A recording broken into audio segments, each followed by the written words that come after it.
officer in Ashka Hospital. I am welcoming intensivist Dr. Fenil Kalaria. Hello, sir. Hello everyone. So myself, Dr. Fenil Kalaria. I am a consultant emergency physician and a critical care specialist at Ashka Hospital.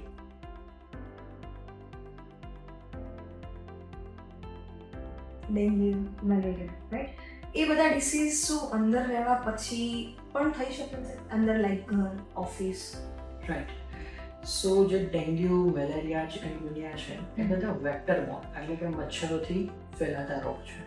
જ્યારે પણ તમે કોઈ પણ ઘર office કે બંધિયાર જગ્યાની અંદર packed રૂમની અંદર રહેતા હોય તો તમારા ઘરની આજુબાજુમાં બંધિયાર પાણી હોય છે, નદી નાળા હોય છે, તો એની અંદર એક મચ્છરોના ઉદ્ભવ તરીકે સ્ત્રોત તરીકે વર્તે છે અને કોઈ પણ માધ્યમ થ્રુ એ મચ્છર તમારા ઘરમાં કે ઓફિસમાં પ્રવેશ કરી શકે છે.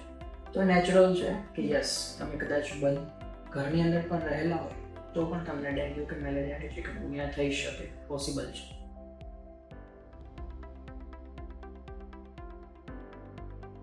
સામાન્ય રીતે અને વારંવાર પૂછાતો એક પ્રશ્ન છે પ્લેટલેટ્સ ઉપર કે પ્લેટલેટ્સ આર ડ્રોપિંગ એનું મિનિંગ શું છે?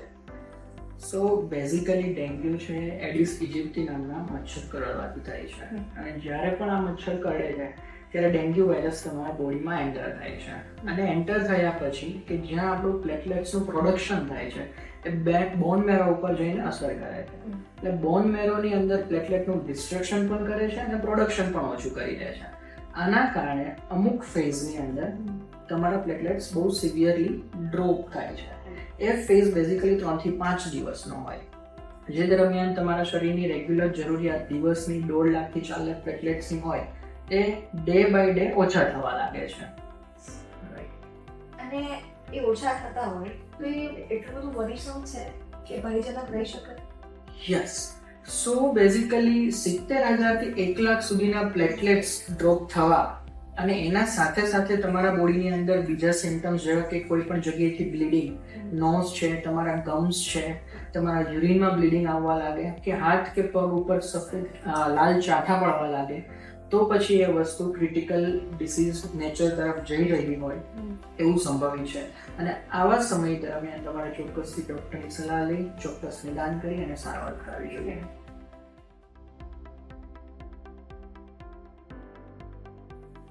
ઘરે દવાઓ લેવાતા હોય છે જેમ કે પપૈયા જ્યુસ મોસ્ટ કોમનલી આપણે સાંભળીએ એના પર તમારું શું કહેવું છે? રાઈટ. સો ઘણી બધી મિથ્સ છે. Dengue is a self limiting disease. એ જાતે જ જતો રહેતો રોગ છે, પરંતુ અમુક ફેઝિસની દરમિયાન જેમ કે સેકન્ડ ફેઝ ડેન્ગ્યુનો હોય છે એ દરમિયાન તમારા પ્લેટલેટ્સ બહુ વધારે ઓછા થતા હોય છે. પરંતુ જ્યારે તમે ફર્સ્ટ ફેઝની અંદર ડેન્ગ્યુ હોય, સ્ટાર્ટિંગ સિમ્ટમ્સ હોય, ત્યારે જો તમે કદાચ એડિક્વેટ હાઇડ્રેશન, ફ્લુઇડ્સ બરાબર લીધેલા હોય, તમારા બોડીના ઇલેક્ટ્રોલાઇટ્સ, તમે લીંબુ પાણી ઇલેક્ટ્રોલાઇટ્સને મેન્ટેન કરેલા હોય તો સેકન્ડ ફેઝની અંદર તમને કોઈ પણ જાતના સિમ્ટમ્સ નથી આવતા. From 5 days to 7. Right. 5 to 7. અને આ દરમિયાન જો કદાચ તમે કોઈ પણ જાતના શાકભાજી ના પણ લો, દવાઓ પણ ના લો કે કોઈ પણ જાતની સારવાર પણ ના કરો, પરંતુ તમે એડિક્વેટ હાઇડ્રેશન અને તમારા બોડીનું ફ્લુઇડ રિસબ્સ્ટિટ્યુશન રાખ્યું હોય તો કોઈ પણ જાતના સિમ્ટમ્સ આગળ જતા આવતા નથી. તો જરૂરી નથી કે તમે કોઈ શાકભાજી કે દવાઓ કે કોઈ ફ્રૂટ્સ લેશો તો તમારા પ્લેટલેટ્સ ઓછા થતા રોકી શકાશે.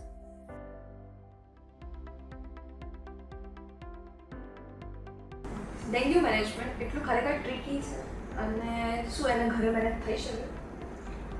યસ. ડેન્ગ્યુ એ ખૂબ જ જટિલ અને ક્રિટિકલ ડિસીઝ છે જો એને બરાબર સારવાર કરવામાં ન આવે તો.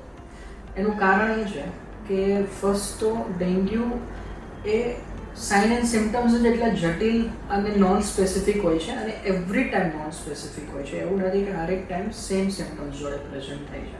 એટલે ફર્સ્ટ ઓફ ઓલ એનું નિદાન કરવું, એનું ડાયગ્નોસિસ કરવું ઇટ સેલ્ફ અ ચેલેન્જ. બીજી વસ્તુ છે કે ડેન્ગ્યુને સારવાર માટે કોઈ પણ સ્પેસિફિક એન્ટીવાયરલ ટ્રીટમેન્ટ અવેલેબલ છે. દેર આર નો મેડિસિન્સ કે જેને તમે આપશો અને વિધિન 2 days કે 3 daysમાં રિકવર થઈ જશે. Not even papaya. True. Yes. And third કે મોસ્ટલી ડેન્ગ્યુની અંદર એટલા ઇલેક્ટ્રોલાઇટ્સ અને ડિહાઇડ્રેશન ચેન્જીસ થતા હોય છે, ફ્લુઇડ ડિસ્ટર્બન્સ એટલું થતું હોય છે કે જેને ટ્રીટ કરવું at home it will is very risky.